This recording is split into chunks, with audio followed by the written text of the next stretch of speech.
नारायण नारायण नारायण सतगुरु नारायण नारायण नारायण भजमन नारायण नारायण नारायण लक्ष्मी नारायण नारायण नारायण लक्ष्मी नारायण नारायण नारायण। बोलिए सतगुरुदेव भगवान की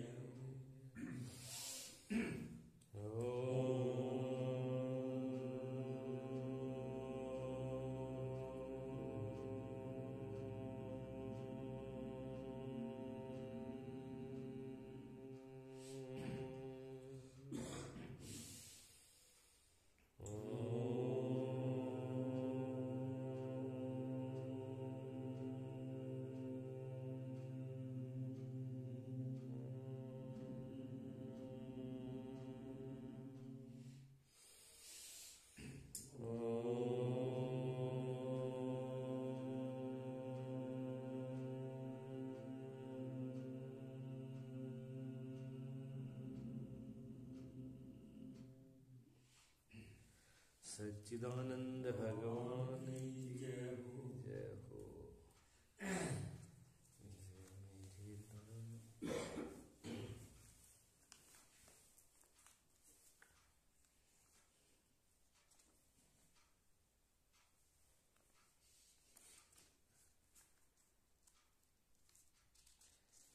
कल चर्चा हुई थी खड़लिंग। छह लिंग जो है, छह इससे जो है शास्त्र के उपकर्म, उपसंहार, अभ्यास, अपूर्वतः, अर्थवाद, उपपत्ति, ये छह भाग हैं लिंग के, श्रुति के। इनको अलग अलग करके बताया था। कहते हैं उक्त प्रकार के षडलिंग के उपनिषद विषय विचार से उपनिषद का उद्देश्य के ये प्रत्येक अभिन्न ब्रह्म में जो तात्पर्य है ता का निश्चय हुए है, और जिस शब्द का जिस अर्थ में तात्पर्य हुए सो ता शब्द का अर्थ हुए है, अन्य के ये केवल वाच्यार्थ नहीं। छह प्रकार के जो खड़लिंगन का कथन हुआ, उपनिषद में जो उपनिषद जो है वो वेदों से निकाले हुए वैसे ग्रंथ की तरह ही होते हैं शास्त्र। उपनिषदों का सार उसने निकाल करके रखा हुआ है। उपनिषद उनका नाम रखा, उप मैंने पास में, आसन मैंने बैठना। किनके पास में? सदगुरु के, गुरु के पास में बैठना ही उपनिषद है। हाँ, गुरु के पास में बैठना, यही उपनिषद शब्द का अर्थ है। तो उपनिषदों में जो कहा गया, सदगुरुओं के द्वारा जो कहा गया, क्या अद्वैत के ये प्रत्येक अभिन्न ब्रह्म में जो था, अद्वैत एक सत्य परमात्मा ही प्रत्येक सबके अंदर अलग अलग जो दिख रहा है, अलग अलग नहीं है, अभिन्न ब्रह्म ही है, ये उसका तात्पर्य है। एक परमात्मा के अलावा तो कुछ भी नहीं है। ये किसका कहना है? वेदों का और उपनिषदों का। और वही इसके अंदर अलग अलग लिंगों का अर्थ करके बताया, और जो शब्द का अर्थ हुए है वो अर्थ में शब्द के अंदर ही वो उस अर्थ का तात्पर्य होता है। उससे अलग जो वाच्य अर्थ है उसको नहीं लिया गया, उसका जो तात्पर्य है, उसका मतलब है, ये बात क्यों कही जा रही है। कोई आदमी किसी बात को कहता है तो उससे कहते हुए तेरा ये कहने का क्या मतलब है, ये बात क्यों कही गई है, तो उसका कोई ना कोई मतलब होता है।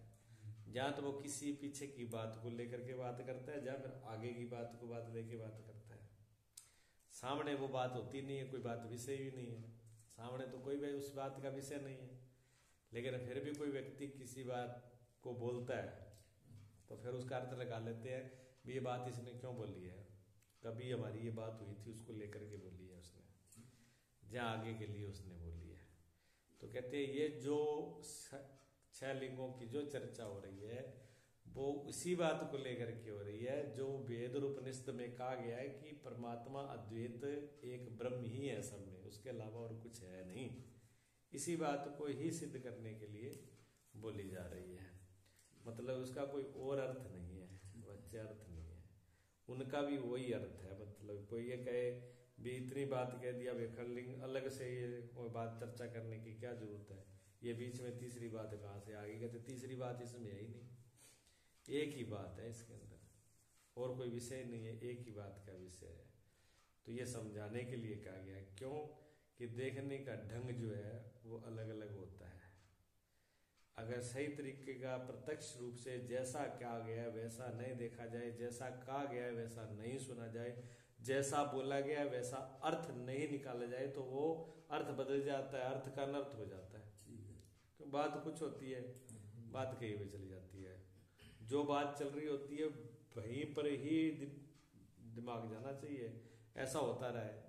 बिरबल और अकबर जो थे ना, वो उनकी बात चलती रहती थी ऐसे, तो कभी की बात कभी भी बोली जा सकती। बिरबल इस बात को बड़ा ध्यान रखता था। तो उन्होंने एक बार ऐसे घूमते हुए कहा कि बिरबल, भोजन में सबसे श्रेष्ठ भोजन क्या है? कि सबसे श्रेष्ठ भोजन में तो खीर है, खीर से बढ़ के कोई भोजन नहीं, देवताओं को भी प्रिय है, यज्ञ में भी उसका भोग लगता है और ब्राह्मण को बहुत प्रिय है, और बिरबल तो ब्राह्मण थे ही। तो अगर श्रेष्ठ तो सबसे भोजन जो है ना वो खीर है। ठीक है, इतनी बात होकर के फिर बात और चलेगी, दूसरी बात चलती रही, फिर राज्यों की चली और चली, फिर ऐसे करते करते क्या हुआ, 6 महीने बीत गए। 6 महीने बाद में फिर बिरबल और अकबर घूमने के लिए निकले। तो अकबर कहता है बिरबल ऊपर क्या होना चाहिए 6 महीने बाद में? तो बिरबल कहता है साहब ऊपर तो घी और शक्कर होनी चाहिए। मतलब खीर में घी शक्कर नहीं हुआ तो मजा क्या है? अब 6 महीने बाद में बोलिए, देख लो बात। पहले 6 महीने ये चर्चा चलाई थी भोजन कौन सा बढ़िया होता है, कहते खीर। फिर 6 और बातें लगे रहे, और 6 महीने बाद में फिर कहते हैं अकबर ने पूछा कि बिरबल ऊपर क्या होना चाहिए। देखियो 6 महीने बाद में कहा बात हुई। 6 महीने जहां चर्चा चल रही थी किस अर्थ को लेके ये बात अकबर क्यों बोल रहा है ऊपर क्या होना चाहिए, तुरंत वहां पहुंच गए। बिरबल ने वही उत्तर दिया कि ऊपर शक्कर और घी होना चाहिए। बादशाह ने कहा बाकी ठीक है बात। तो जो बात चल रही होती है, ठीक है ना, उसका ये ध्यान रखना चाहिए कि जिस विषय को लेकर के बात चल रही है वो बात उसी पर बोली जा रही है, उसका अर्थ उधर उधर नहीं जाए। हम क्या करते हैं, अगर थोड़ी देर में सत्संग की परमात्मा की बात चल रही है, ब्रह्म का विषय चल रहा है, जब वेद का विषय चल रहा है और बीच में दूसरी बात आई, 2 मिनट दूसरी बात बोली, तब तक बात भूल गए, तब तक बात कहीं चली गई। हमारा दिमाग जो है बदल गया, क्यों? हम जो विषय चल रहा था उस पर हमारा ध्यान ही नहीं है और बात वहीं चल रही है। अगर जहां पर छोटी थी वहां ध्यान नहीं है तो समझो कि वो सुनना सही नहीं है। पहले संत ऐसे ही करते, जो पुराने संत थे ना, सर्व संत थे, वो परीक्षा ले लेते थे। उन्होंने क्या किया कि सत्संग सुना रहे हैं और सत्संग सुनाते सुनाते वो तो बात करके दूसरी बात और चला उसमें शुरू कर दी। अब दूसरी बात उसमें शुरू कर दी, 10-15 मिनट बाद शुरू करने के बाद में फिर कहते मैंने क्या बोला था, अब ये बात पूछा मैंने क्या बोला था। अगर वो शिष्य सुन रहा है उसका ध्यान वही है तो वो तुरंत बोल जाता है कि गुरुजी आपने यह बोला था, नहीं बोला तो कहेगा चल उठ यहां से। सुनाते नहीं थे, कहते उठो भागो यहां से, तुम्हारा दिमाग कहाँ है? तुम्हारा दिमाग है ही नहीं सुनने के लिए यहाँ पे, और दिमाग दूसरी बातों में लगा रहता है।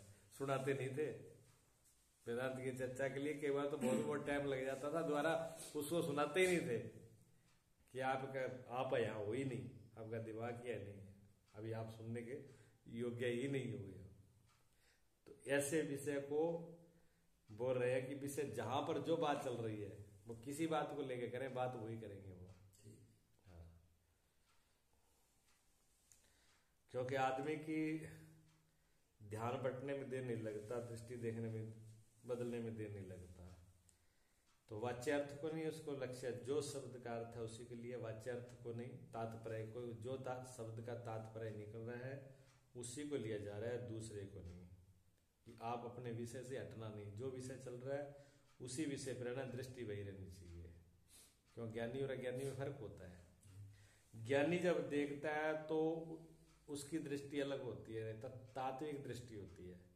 जब तात्विक दृष्टि देखता है, ज्ञानी की दृष्टि देखता है, तो उसको एक आत्मा परमात्मा के अलावा कुछ नहीं दिखता। ये दृष्टि की बात, एक आत्मा परमात्मा के अलावा उसको कुछ नहीं दिखता। और वही जब अज्ञानी देखता है, अज्ञानी की अपनी दृष्टि से देखता है तो संसार के अलावा, जगत के अलावा और कुछ नहीं दिखता। ज्ञानी कहता है कि सब जगह आनंद ही आनंद है, अज्ञानी कहता है सब जगह दुख ही दुख है। ज्ञानी कहता है कि जीवन ही जीवन है, अमृत ही अमृत है, मृत्यु है ही नहीं कहीं। मृत्यु सबसे झूठी दुनिया में चीज है तो मृत्यु है, क्यों मरती कोई चीज है ही नहीं। शरीर पंचभूतों से बना हुआ है, पांच भूतों में मिल जाते हैं। ना तो आकाश मरता है, ना अग्नि मरती है, ना जल मरता है, ना पृथ्वी मरती है। वो भूतों में मिल जाते हैं। और आत्मा तो अमर है ही है, वो तो सत्य है, उसमें तो परिवर्तन होता ही नहीं, चेतना तो वैसी रहती है। तो मरता है इसमें क्या है, मरता तो कुछ भी नहीं है। और वैज्ञानिक तो यहाँ तक कहते हैं कि आप किसी भी चीज को नहीं खत्म कर सकते। एक लकड़ी का इतना टुकड़ा है ना, उसको भी खत्म नहीं कर सकते, उसका रूप बदल सकते हो। विज्ञान ये कहता है कि उसका रूप बदल सकते हो, उस टुकड़े को आप खत्म नहीं कर सकते। कैसे खत्म करोगे उसको? आप रगड़ दोगे, पीस दोगे तो चूरा बन जाएगा, जला दोगे तो राख बन जाएगा, लेकिन खत्म तो नहीं होगा। ऐसे हमारे रूप बदलते रहते हैं। ये भी सब रूप है। एक शरीर चला गया, दूसरा आ जाएगा, दूसरे रूप में आ जाएगा, उस रूप में नहीं आएगा, दूसरे रूप में आएगा। एक घड़ा टूट गया, बनाया मिट्टी से बनाया, एक बर्तन मिट्टी से बनाया, वो खराब हो गया, आपने उसको मिटा दिया, फिर मिट्टी हो गया, फिर दोबारा बना दिया। वैसा नहीं बनेगा, पर बनेगा तो मिट्टी। रूप बदल जाएगा, रूप बदल जाएगा, लेकिन बनेगा मिट्टी का। बिगड़ा क्या, मरा तो कुछ भी नहीं। उसी मिट्टी का फिर दूसरा रूप बन गया, उसी मिट्टी का तीसरा रूप बन गया, उसी मिट्टी बदल बदल के रूप बदलते रहते हैं, लेकिन मरता कुछ भी नहीं है। मरता नहीं है कुछ भी, बदलता रहता है। तो ये विज्ञानी कहते हैं, ये ज्ञानी की दृष्टि कहती है कि मरता कुछ भी नहीं है, बदलता कुछ नहीं। ज्ञानी की दृष्टि है। ज्ञानी कहते हैं एक सत्य, एक परमात्मा, सत्यम शिवम सुंदरम के अलावा कुछ नहीं है। वासुदेवा सर्वमम, सब जगह एक वासुदेव ही है, सब में मैं विश्राम। जहाँ अहम ब्रह्म से मेरा ही विस्तार है, मैं ही सब में हूँ, मेरे अलावा कुछ है ही नहीं। ज्ञानी की दृष्टि अलग है। वो जहाँ देखते हैं, जैसे गोपियां देख लो, भक्ति की भी दृष्टि है। भक्त गोपियां तो भक्त थी, लेकिन भक्ति की भी पराकाष्ठा जो है वो वैसी होती है। वो कहते जिस देखो तो शाम, जहां देखते हैं वहां शाम ही शाम है, एक परमात्मा के अलावा कुछ है ही नहीं। नामदेव ने कण कण में है जाकी भगवान की, किसी सूझ वाली आंख ने पहचान की।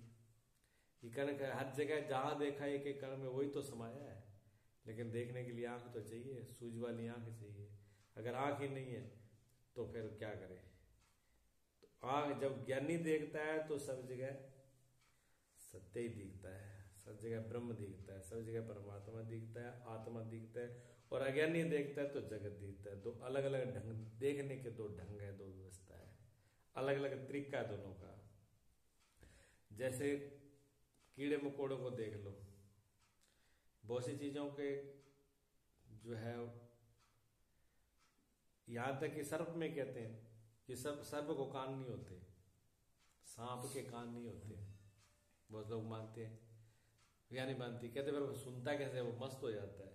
कुछ लोगों का तो ऐसा कहना था कि सुनता कैसे, वो तो वो सपेरा जब ऐसे ऐसे हिलाता है ना तो उसको देख के झूमने लगता है, लेकिन ऐसा नहीं है, उसको देख के नहीं झूमता, वो सुनता है। वो सर्प के कान नहीं होते, फिर भी सर्प सुनता है, लेकिन सुनता कहते कहते पूरे रोम रोम से सुनता है, पूरे शरीर से सुनता है, पूरे रोम रोम से उसको सुनाई देता है।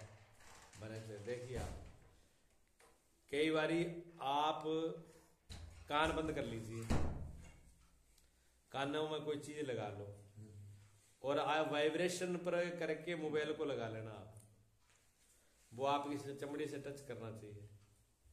जैसे ही मोबाइल में घंटी आएगी वाइब्रेशन होगा, आपके कानों को सुनाई नहीं देगा, उसकी आवाज भी नहीं आएगी, रुई बंद होगी, लेकिन उसका वाइब्रेशन आपके शरीर को बता देगा घंटी आ रही है, तो आपके शरीर ने सुना ना। तो इसका मतलब रोम रोम तो हमारे भी सुनते हैं, ऐसा नहीं कि नहीं सुनते, रोम रोम सुनते हैं। विशेष व्यवस्था कानों की है सुनने की, लेकिन रोम रोम भी सुनते हैं। रोम रोम से हम श्वास भी लेते हैं, पूरे रोम रोम से हम श्वास लेते हैं। विशेष श्वास तो हम नासिका के मुंह के द्वारा ले रहे हैं, बाकी पूरे शरीर से श्वास लेते हैं। आपको कैसे मालूम पड़ेगा? आपको शरीर, पूरा शरीर आपका बंद कर दे, यहां से यहां तक, गले तक आपके शरीर को पूरा बंद कर दिया जाए, एक किसी कांच के अंदर जहां बिल्कुल हवा क्रॉस ना करे, जहां एक प्लास्टिक के अंदर, जहां मिट्टी, आपके सांस घुटने लगेंगे, सांस घुटने लगेंगे। हालांकि ऊपर से मुंह छोड़ रखा है खुला, सांस आ जा रहा है, लेकिन यहां तक अगर पूरा ऐसी जगह पर मतलब जैसे कपड़े से, रुई से, जहां किसी कंबल से ले लेते हैं, रजाई लेते हैं, जहां कोई मिट्टी, इनमें से तो श्वास आता रहता है। लेकिन ऐसी चीज हो जो बिल्कुल प्लास्टिक की तरह एकदम सील कर दे, जहां कांच हो उसमें बंद कर दे, देखो सांस घुटने लगेंगे। तो वहां मालूम पड़ता है कि हमारा शरीर के रोम से भी हमारी ले रहे हो, क्रॉसिंग हो रही है। और जल पानी नहीं क्रॉस होता हमारे में, पसीना आता है। जब अंदर से पानी बाहर जाता है तो बाहर से कुछ अंदर भी जाता होगा, पर अंदर जाने की व्यवस्था नहीं, तो कुछ तो गीलापन, कुछ ना कुछ वायुमंडल में जो प्रकाश है, हाँ सूक्ष्म जो बहुत है, प्रकाश की किरणें हमारे शरीर से प्रवेश होती हैं। कहते हैं हड्डी कमजोर हो, अगर हड्डी कमजोर हो तो सूर्य की किरणों में बैठ जाना चाहिए। विटामिन डी सबसे ज्यादा सूर्य में होता है, सूर्य से हड्डी मजबूत हो जाती है। जो सूर्य की धूप में नहीं बैठते उनके शरीर कमजोर रह जाते हैं। तो हमारे शरीर में जब चमड़ी में से किरणें जा तो रही है, तभी तो हड्डी मजबूत होगी, तभी हमारे अंदर सेल्स बढ़ेंगे, तभी मजबूती आएगी। तो ऐसे सूक्ष्म चीजें हमारी शरीर से भी अंदर जा रही होती हैं। तो कीड़े मकोड़े होते हैं, उनके बहुत से आंख नहीं होती, आंख ही नहीं होती उनकी, लेकिन वो नाक उनकी इतनी काम करती है कि कहीं चीज रखी हो नाक से पहुंच जाते हैं। देख लो, मीठा रख दो कहीं भी, देखो कितना ही छुपा के, मतलब दिखता नहीं है वो, मीठा छुपा के रख दीजिए आप, दिखता ही नहीं है, लेकिन नाक से सुगंधी से देख लो पहुंच जाते हैं, वो पहुंच जाते हैं ना, हम खुद पहुंच जाती है, सुगंध को लेकर के पहुंच जाते हैं। खेत में हाँ खेत में कोई चीज रखे तो इंसान भी पहुंच जाता है।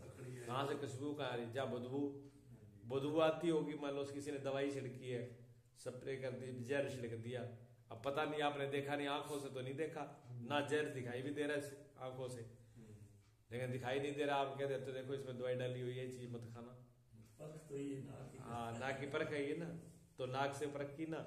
ऐसे ही अब कमरे के अंदर सेंट डाला हुआ है, सेंट डाला हुआ लेकिन आंख से तो सेंट नहीं दिख रहा, लेकिन कमरे के अंदर आते ही आई तो सुगंधित सेंट डाला हुआ, सुगंध आ रही है तुरंत, तो वो कोई बता रहा है ना।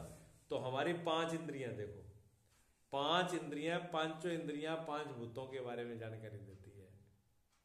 आंख जो है पूरे रूप को दिखाता है। अब आंख का देखने का ढंग बिल्कुल अलग है, वो रूप को दिखा रहा है, लेकिन कान का दिखाने का ढंग बिल्कुल अलग है, वो रूप नहीं दिखा रहा, लेकिन शब्दों को दिखा रहा है, ध्वनि को दिखा रहा है। जगत में जो धुने है, संगीत है, उसको दिखा रहा है। और जिसको कान और नासिक, वो जिह्वा काम नहीं कर रही, आंख काम नहीं कर रही, उसको नासिका दिखा रही है। जिसको नासिका भी नहीं काम करती, वो त्वचा चमड़ी दिखा रही है।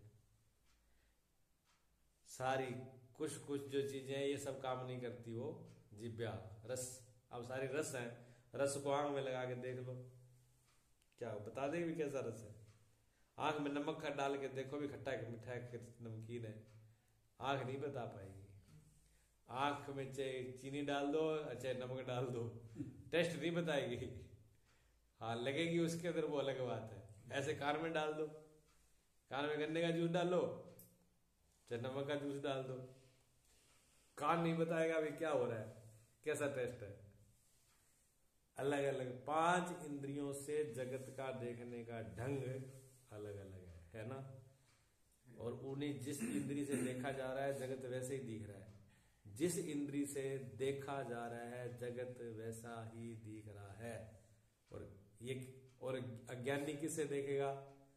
अज्ञानी हमेशा इंद्रियों से देखेगा, आंख से देखेगा, कान से देखेगा। और किससे देखा? मन भी तो इंद्रिय है, अंदरमुखी इंद्रिय है, बुद्धि भी इंद्रिय है। फिर मन से देखेगा, मन से देखेगा तो मन में जैसी उसकी भावना होगी वैसे ही तो दिखेगा। मन के अंदर अगर अच्छी भावना है किसी व्यक्ति के प्रति तो वो अच्छा दिखेगा। अब मन के अंदर अगर भावना ही उसके प्रति सामने वाले व्यक्ति के प्रति गलत है तो उसको गलत दिखेगा। मन में अगर द्वेष भरा हुआ तो आदमी बुरा दिखेगा, अगर मन में प्रेम भरा हुआ तो वही आदमी अच्छा दिखेगा। उसी चीज में मन जिसको प्रिय प्रिय मान लेगा वैसा दिखना शुरू हो जाए। तो मन के देखने का ढंग एक अलग है, बिल्कुल एक ही मन है, वो अलग अलग रूपों में एक ही चीज को अलग अलग रूपों में देखते हैं।